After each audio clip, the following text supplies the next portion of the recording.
Hello mga boss, magandang araw. So magbablog naman tayo ditong update ngayong March 27, 2026. Ayan, ilan days na lang mga boss, itong mga binabang presyo pang mga natira. So meron naman tayong pinakamurang binaba na Honda BRV and Toyota FX at yung iba pa, okay? So meron tayo ditong Toyota.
Meron tayo naman ditong Toyota FX mga boss. Ito na yung 2025 model na sa 950,000.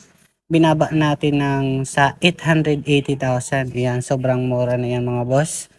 So kung may mga katanungan kayo mga boss, comment na lang po kayo sa baba para ma-replyan ko kayo. And pasyal na lang kayo dito habang naka-rush sale pa yung iba.